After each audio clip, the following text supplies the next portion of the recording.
Hello students, this is the video number 25 of electrostatics. बेटा हम इस वीडियो में हम लोग torque on an electric dipole discuss करने वाले हैं कि जब भी हम किसी इलेक्ट्रिक डाइपोल को एक यूनिफॉर्म इलेक्ट्रिक फील्ड में प्लेस कर देते हैं, ठीक है ना, तो वहाँ पर एक टॉर्क डेवलप होता है, ठीक है ना। अब मैं थोड़ा सा आपको टॉर्क के बारे में बता दूँ, इसके बाद मैं इस टॉपिक पे आऊँगा, ठीक है ना। टॉर्क क्या है कि वास्तव में अगर कोई बॉडी कहीं पर रोटेट कर रही है, उसमें रोटेशनल इफेक्ट आ रहा है, तो वहाँ पर टॉर्क एक्ट हो रहा है। टॉर्क वास्तव में रोटेशनल इफेक्ट है, ठीक है ना। तो जब भी बॉडी रोटेट करेगी तो टॉर्क वहाँ पर डेवलप होगा, और टॉर्क जो हमारा लीनियर फोर्स है वही टॉर्क बनाएगा, ठीक है ना। तो हम लोग एक बार देख लेते हैं कि कॉन्सेप्ट क्या इसका है। मान लो कि आपके पास, आपने कहा सर हमारे पास मान लो एक बॉडी ऐसे है, एक बॉडी आपने ऐसे लिया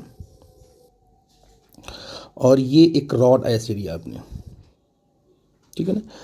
अब इस रॉड के मान लो ये पॉइंट है, इस पॉइंट पर आपने इस रॉड पर राइट साइड में फोर्स लगा दिया, ये फोर्स लगा दिया, ठीक है ना। यही फोर्स आपने इसी पॉइंट पर आपने फोर्स लेफ्ट में लगा दिया, ठीक है। उतना ही फोर्स लगाया जितना राइट में, उतना लेफ्ट में लगा दिया आपने, ठीक है ना। तो आपने कहा कि सर अगर हमने ऐसा कर दिया, क्योंकि ये दोनों फोर्सेस वेक्टोरियली इक्वल नहीं है, मैग्नीट्यूड में इक्वल है, तो अगर मैं पूछूं भाई इस फोर्स का line of action of force क्या है, तो जानते हो अगर मान लीजिए एक फोर्स आपने ऐसे लगाया हुआ है, तो इस फोर्स का जो लाइन ऑफ, अगर फोर्स ऐसा है तो इस फोर्स का लाइन ऑफ एक्शन हम ऐसे बनाएंगे, इसी लाइन के अलॉन्ग ऐसे बनाएंगे, ये कहेंगे भाई ये क्या कहलाएगा, ये जो लाइन आपको दिखाई भी बोलेंगे line of action of force, जो आपने फोर्स लगाया है, ठीक है ना। आई थिंक मेरी बात आप समझ गए। तो अगर मैं इस वाले फोर्स की बात करूं कि इसका line of action of force क्या है, तो कहोगे सर इसी लाइन पे आएगा ये, और इस वाले का भी line of action of force एक ही है, दोनों का line of action of force बिल्कुल एक ही है, ठीक है। और दोनों एक ही पॉइंट पर राइट में लगे हैं, लेफ्ट में लगे हैं, और एक ही बॉडी पे लगे हुए हैं। तो यहाँ पर अगर आपसे पूछूं कि भाई बोलो यहाँ पर बॉडी पर लगने वाला एफ नेट कितना होगा, एफ नेट, ठीक है। तो आप कहोगे सर कि एफ नेट तो आपका 0 होगा, क्यों? क्योंकि जितना फोर्स राइट में लग रहा है उतना ही फोर्स आपका लेफ्ट में लग रहा है, ठीक है ना। क्या बॉडी में कोई रोटेशनल इफेक्ट आएगा? नहीं आएगा, बॉडी रोटेट नहीं करेगी। क्यों? क्योंकि जिस पॉइंट पर पहला फोर्स लगा है उसी पॉइंट पर दूसरा फोर्स लगा है, बॉडी में जो पॉइंट आपने लिया है। तो इसमें टॉर्क भी क्या होगा, आपका जो टॉर्क होगा वो भी आपका 0 होगा, क्योंकि इसमें कोई भी रोटेशनल इफेक्ट नहीं आने वाला है। इस पर अभी मैं इसके बाद कुछ चर्चा करूंगा, यूनिफॉर्म इलेक्ट्रिक फील्ड लेकर के टॉर्क के बारे में बताएंगे, जो न्यूमेरिकल जो प्रॉब्लम वहाँ से निकलते हैं उसको डिस्कस करेंगे। लेकिन ये आपके बोर्ड की चीज़ है, और बोर्ड में इसका डेरिवेशन पूछा गया है, और न्यूमेरिकल तो कंपटीशन में इसके बहुत सारे आते हैं। आप जब भी एग्ज़ाम दोगे नीट का, जेई का, तो बहुत सारे न्यूमेरिकल मिलेंगे जेई में और नीट में। कंपेरियम उठा के देखना, और इसके बाद जो आप एनसीईआरटी उठा के देखना, ये पूरा का पूरा क्वेश्चन भरा पड़ा है इससे। तो इसके कॉन्सेप्ट को समझना आप लोग, ठीक है ना। इसका डेरिवेशन बोर्ड में पूछता है। तो मैंने कहा कि ये आपने कर लिया। अगर मैंने मान लिया आपसे कह दिया कि ये जो ये हमारी जो बॉडी ऐसे हमने बनाई है, इसको मैंने मान लो ऐसे बना दिया, ठीक है बेटा जी। अब हमने कहा कि भाई बॉडी तुम्हारी एक ही है, हमने राइट वाला फोर्स इधर लगाया और लेफ्ट वाला फोर्स हमने इधर लगाया ऐसे। तो अब बताइए कि बॉडी पर लगने वाला नेट फोर्स कितना है, सिस्टम पर लगने, पूरी की पूरी बॉडी पर लगने वाला नेट फोर्स कितना है। तो कहोगे सर बॉडी पर लगने वाला नेट फोर्स आपका जो एफ नेट है वो तो 0 होगा, क्योंकि एक ही बॉडी पर फोर्सेस लगे हुए हैं, एक राइट में एक लेफ्ट में, दोनों का मैग्नीट्यूड सेम है। क्या टॉर्क भी 0 होगा? आप कहोगे इस टाइम पर टॉर्क 0 नहीं होगा। क्यों? क्योंकि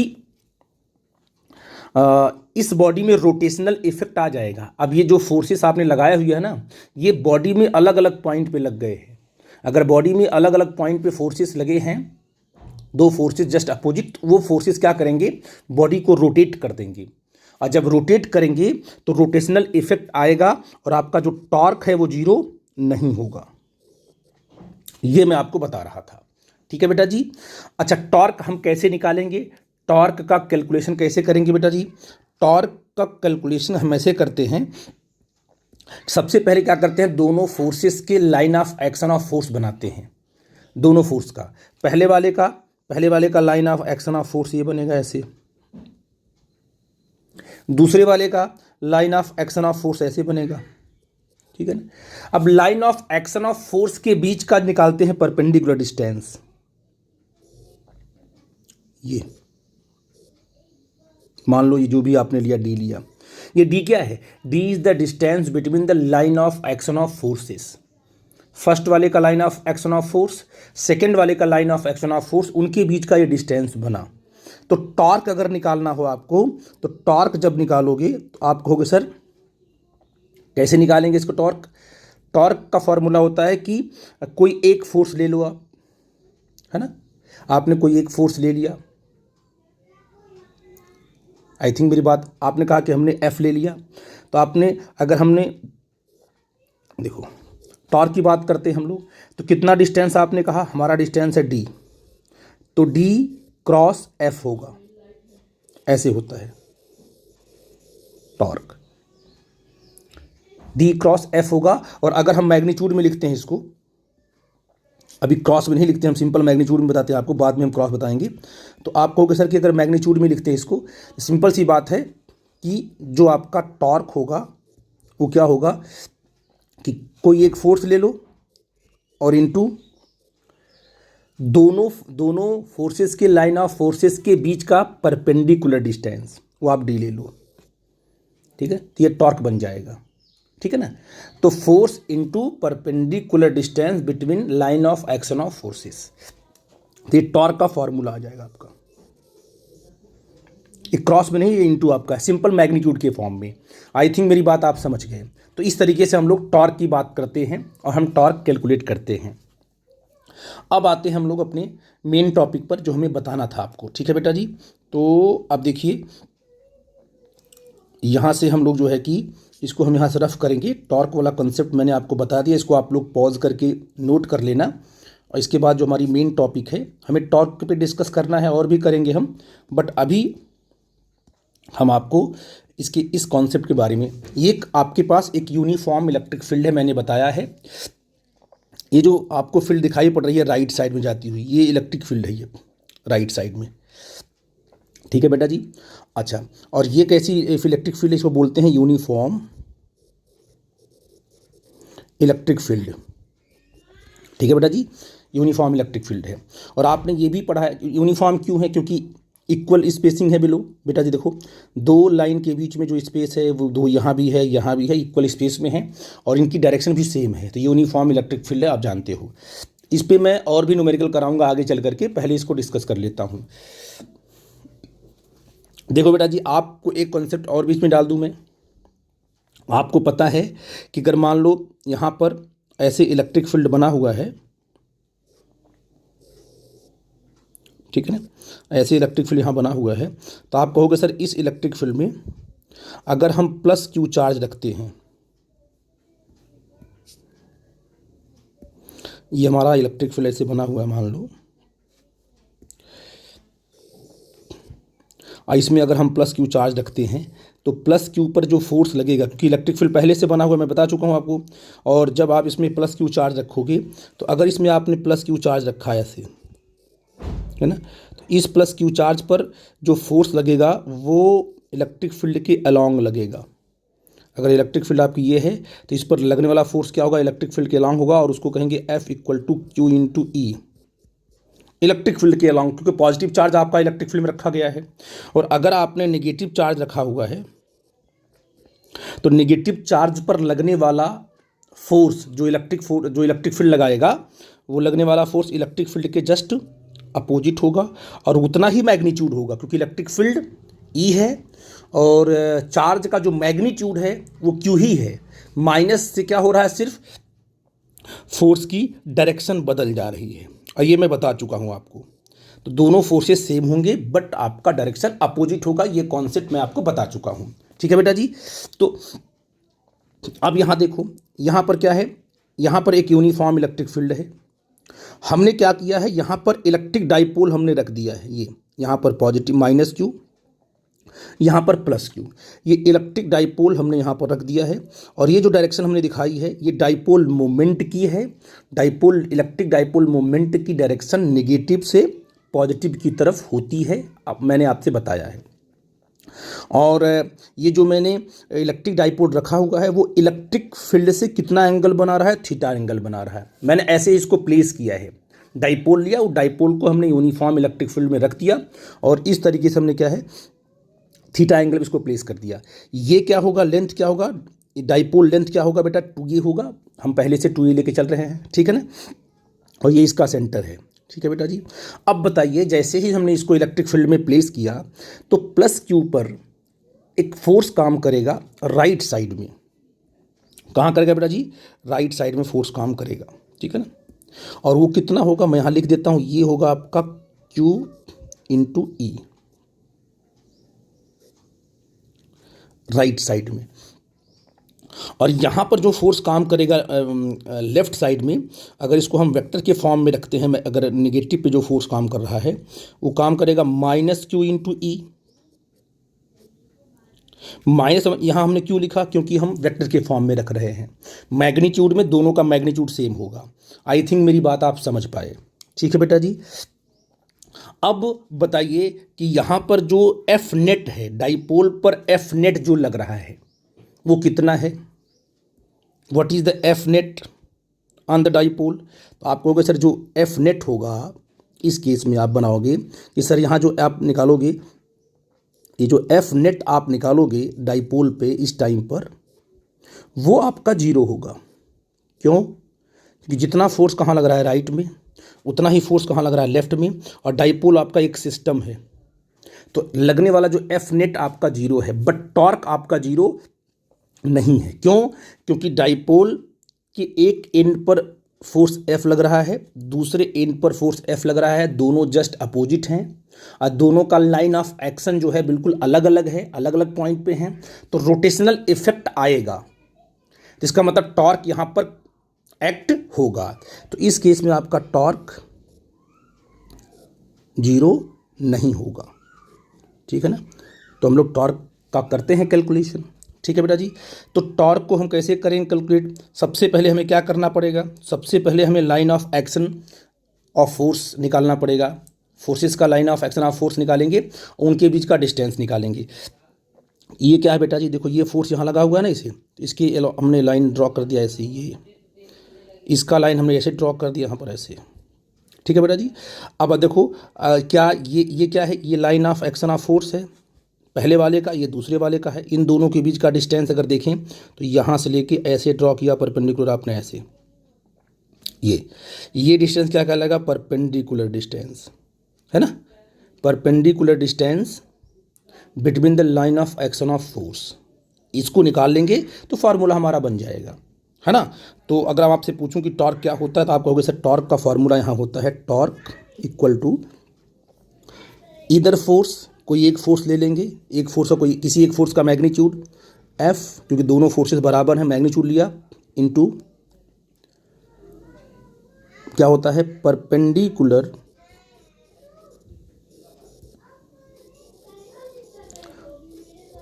distance between line of action of force, line of action of force, ठीक है ना। तो line of action of force हमने ड्रॉ कर लिया, और ये डिस्टेंस हमें कैलकुलेट करना है, ठीक है बेटा जी। तो हम क्या करेंगे, इसको देखो किस तरीके से हम इसे कैलकुलेट करेंगे, ध्यान देना इसको। यहाँ पर हम लोग क्या करेंगे, ये देखो ये क्या बना आपका, ये राइट एंगल ट्रायंगल बन गया, है ना। ये राइट एंगल ट्रायंगल बन गया। ये अगर थीटा आपका बना हुआ तो ये भी आपका थीटा ही होगा, ठीक है ना। तो ये बन जाएगा आपका बेस बन जाएगा, ये बन जाएगा बेस, ये बन जाएगा आपका हाइपोटेनियस, और ये बन जाएगा आपका परपेंडिकुलर, ठीक है बेटा जी। तो आप कहते हो कि अगर इस ट्रायंगल की बात करें हम, है ना, तो बोलो बेटा इसमें साइन थीटा क्या होगा? इसमें साइन थीटा होगा परपेंडिकुलर अपॉन हाइपोटेनियस, है ना। तो आप बताओ क्या आएगा परपेंडिकुलर? परपेंडिकुलर क्या आ जाएगा बेटा जी बताओ? ये हाइपो कितना है? हाइपो आपका है 2a, तो हो जाएगा 2a साइन थीटा। तो इसकी जो वैल्यू आपकी निकल के आएगी 2a साइन थीटा, ठीक है ना। तो ये हो गया आपका, यहाँ से हमने राइट एंगल ट्रायंगल से हमने जो है line of action of forces के बीच का जो परपेंडिकुलर डिस्टेंस हमने निकाल लिया। अब यहाँ हम इसको रख देते हैं, देखो कैसे।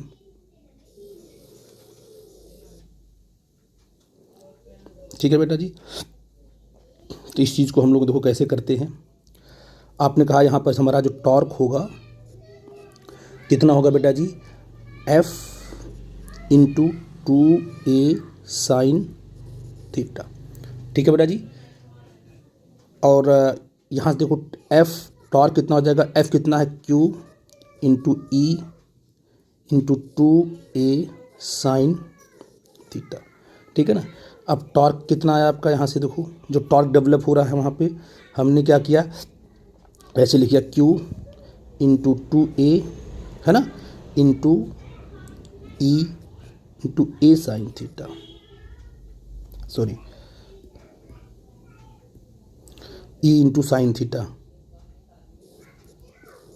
ये। और ये जो वैल्यू आपकी यहाँ से मिलेगी ये क्या है आपका?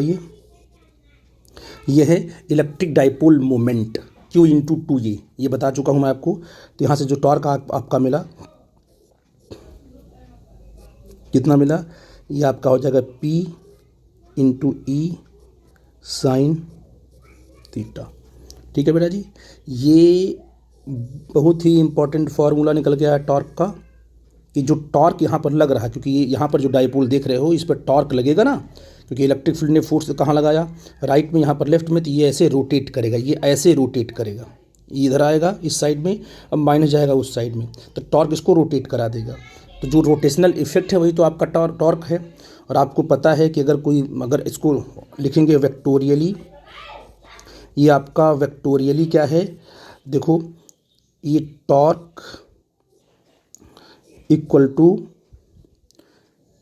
Dipole moment vector P cross की, ये P क्रॉस E होगा ऐसे, ठीक है ना। तो इसका ये मतलब सिंपल हो गया कि जो टॉर्क डेवलप हुआ उसको आपने डाइपोल मोमेंट के फॉर्म में एक्सप्लेन कर दिया, ठीक है ना। आप ऐसा क्यों हुआ? क्योंकि आपको पता है कि कोई भी वेक्टर होता है, अगर ए बी साइन थीटा होता है तो ए क्रॉस बी के फॉर्म में लिखते हैं। आपको पता ना कि ए क्रॉस बी क्या होता है?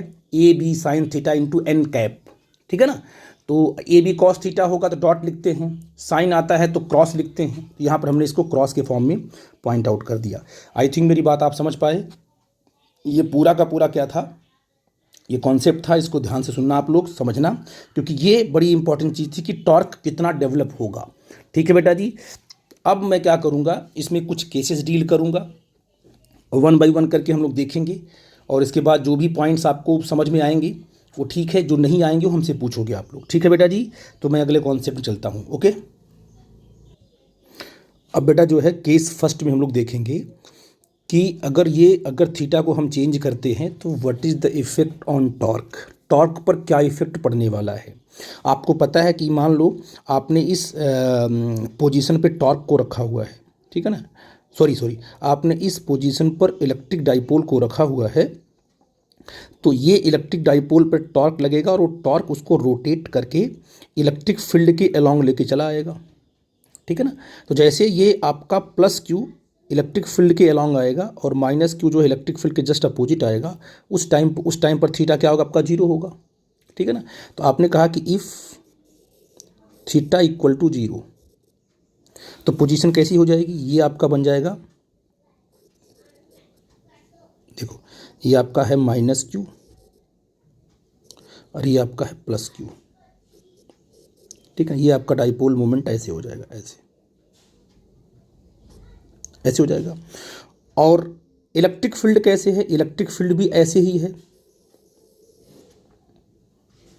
ये इलेक्ट्रिक फील्ड है। इस टाइम पर थीटा क्या 0 है, तो अगर मैं आपसे कहूँ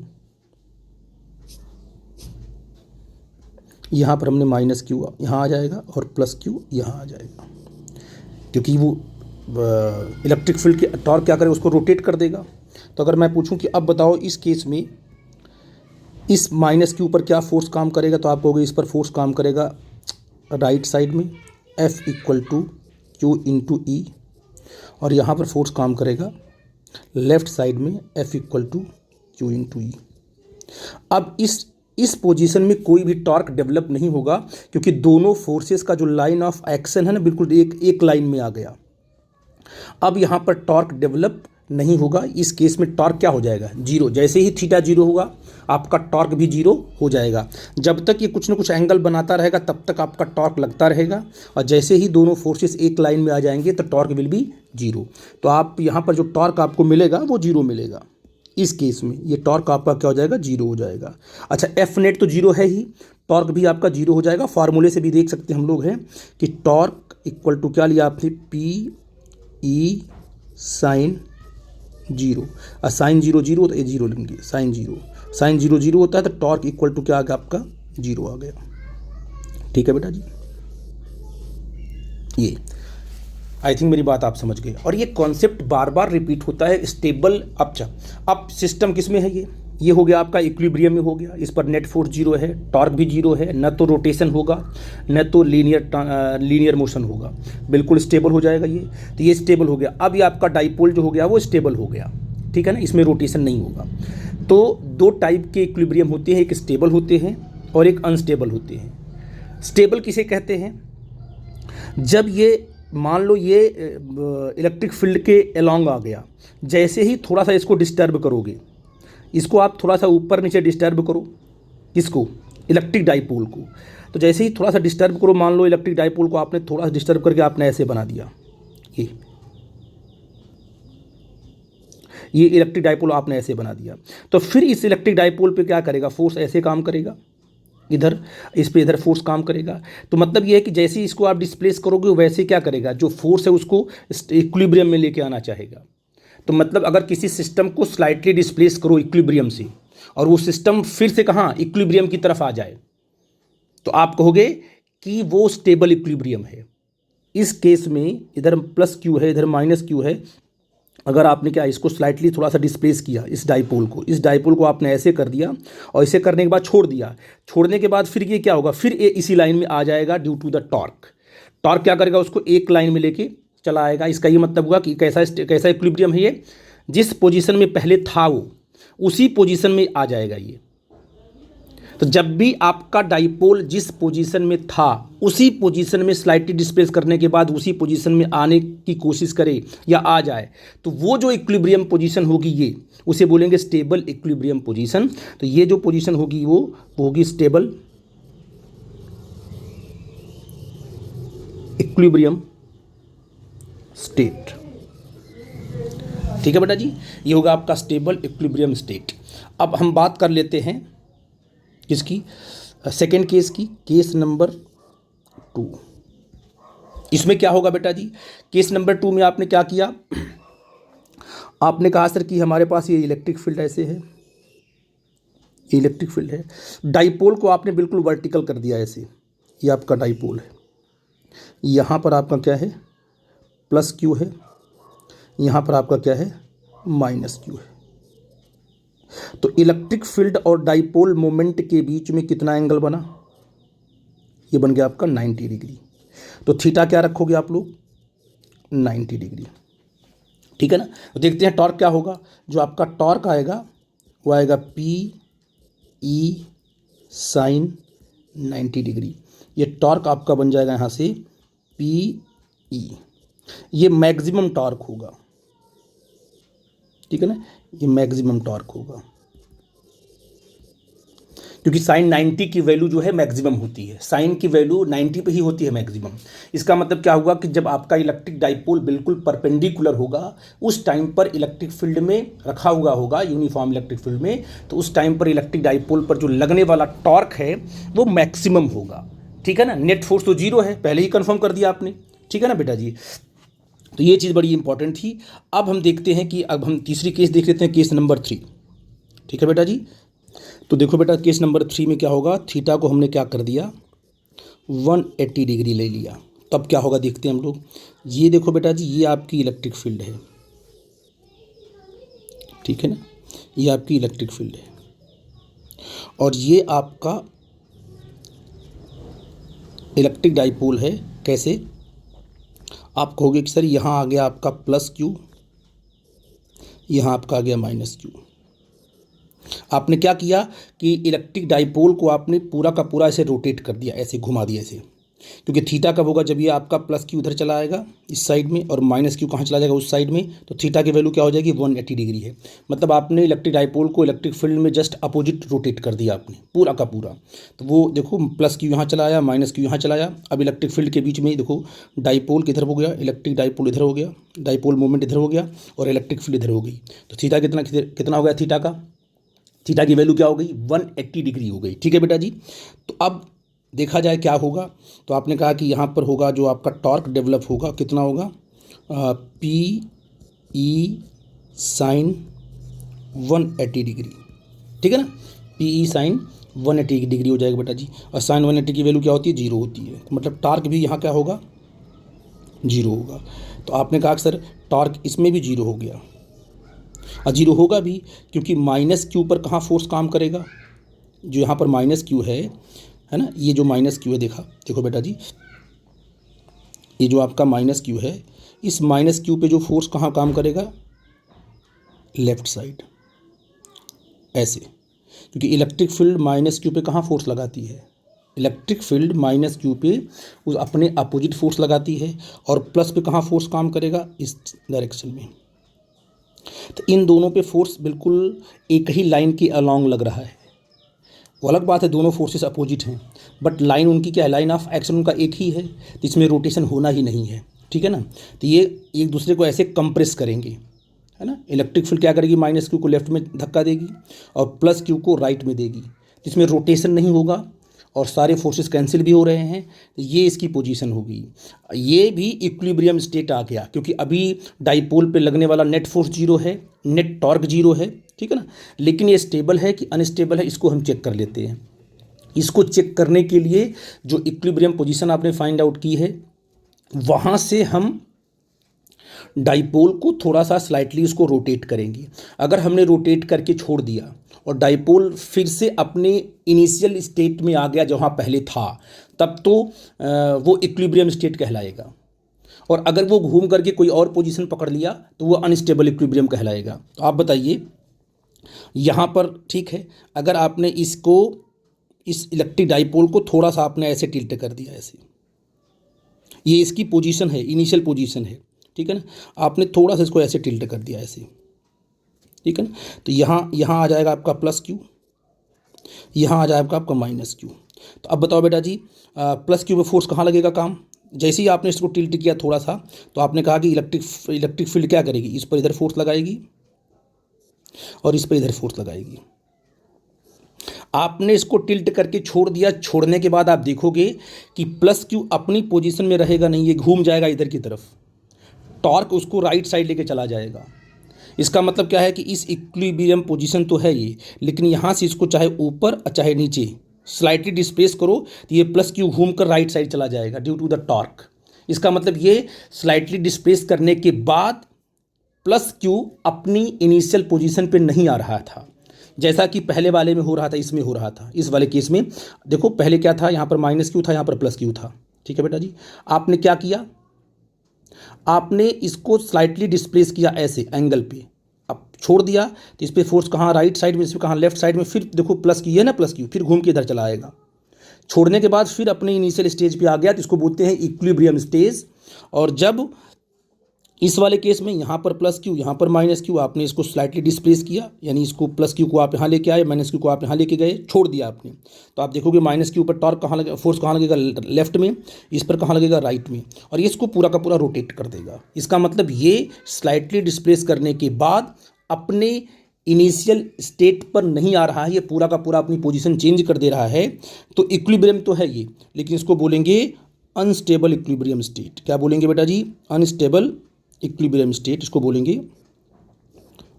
अनस्टेबल इक्विलिब्रियम स्टेट।